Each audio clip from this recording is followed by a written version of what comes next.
Selamat datang di dunia pergibahan.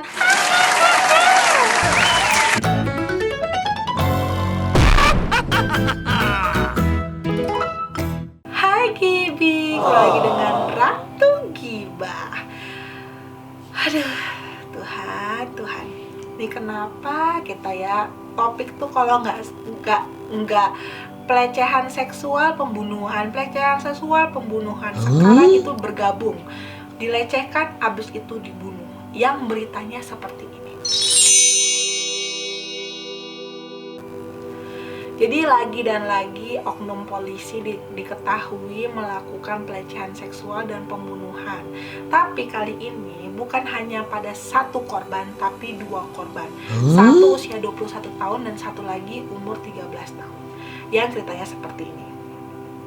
Jadi ada anggota polisi yang bertugas di Polres Pelabuhan Belawan, namanya Adi Roni Syahputra. Pria itu berusia 45 tahun, diketahui menghabiskan dua orang gadis, masing-masing berinisial RF 21 tahun dan AC 13 tahun. Pada hari Minggu 21 Februari 2021, sekitar jam 9 pagi. Jadi menurut kronologinya itu, si korban RF dan AC itu datang ke Polres karena menanyakan barang titipan tahanan kepada si polisi tersebut, si Aibda Roni, yang kebetulan lagi menjadi tugas piket jaga tahanan di sana. Nah, habis itu si Aibda Roni ini menawarkan membantu mencari barang titipan itu, yang dimana barang titipan itu adalah nomor telepon seluler dari si korban. Nah, dikarenakan si Aibda Roni ini merasa tertarik dengan RF, akhirnya pada hari Sabtu 20 Februari itu si Aibda Roni ini mencoba menghubungi korban RF dan mengajak untuk bertemu dan menyusun rencana untuk supaya si RF ini datanglah ke si Aibda Roni ini. Nah, habis itu akhirnya si Aibda Roni ini pun menunggu korban di depan si Polres Belawan, dan pada pukul jam 2 siang lewat 40 menit itu si korban RF dan si AC itu datanglah ke si Polres Belawan untuk mengambil barang titipan itu, barang titipan tahanan.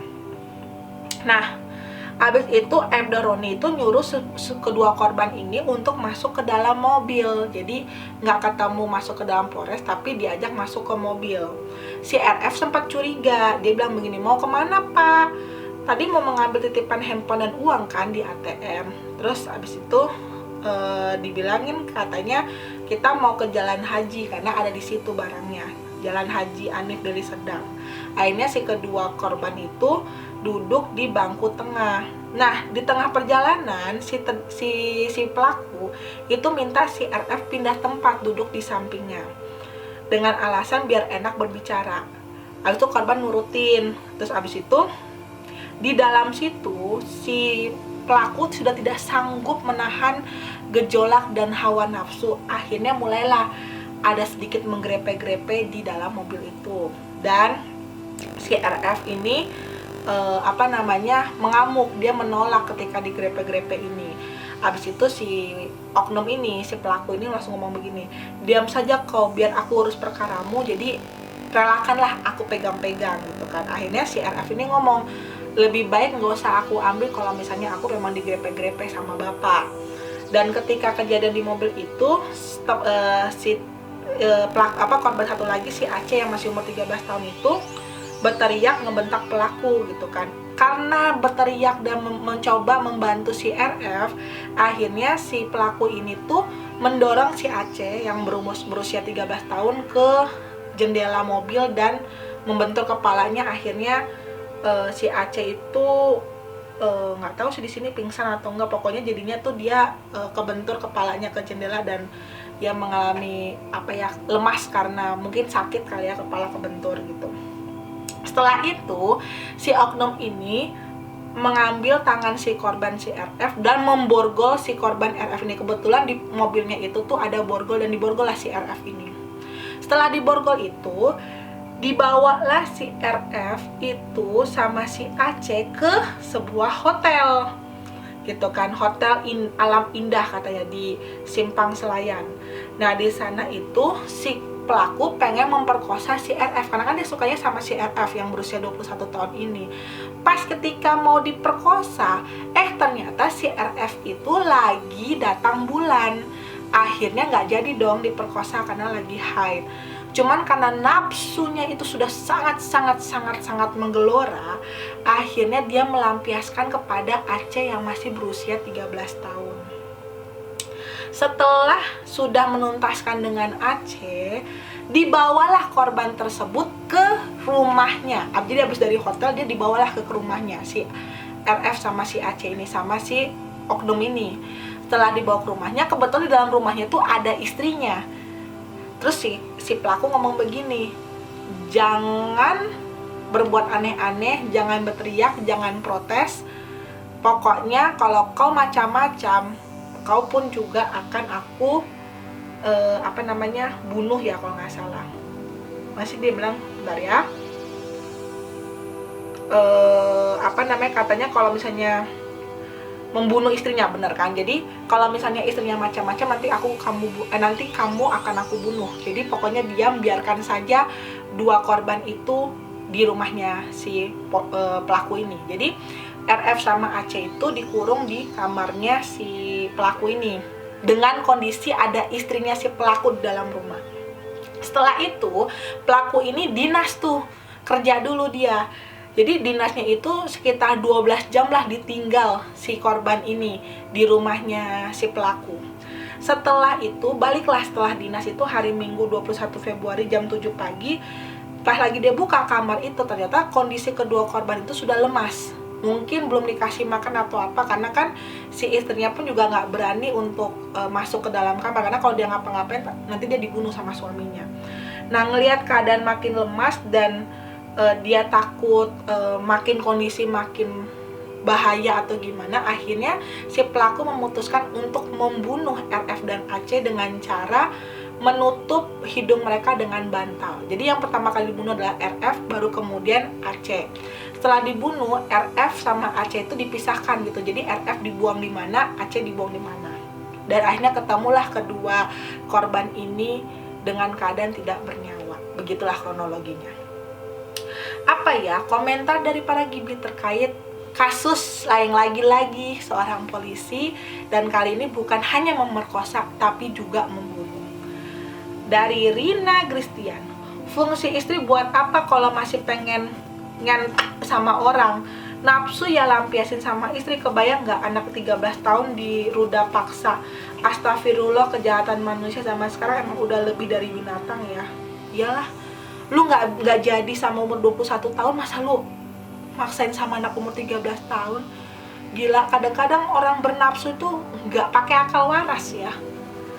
Lanjut dari Sheila R. Serius nanya, istrinya bakal terlibat juga nggak ya karena mengetahui kejadian sebelumnya?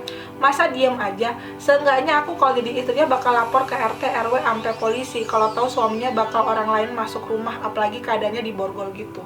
Ya iyalah, kalau gue juga jadi istrinya, daripada gue diamin 12 jam loh ditinggal, harusnya ada waktu 12 jam itu bawa ke polisi mana, abis itu langsung dipenjarain lah suaminya, kan ada bukti, bisa visum juga.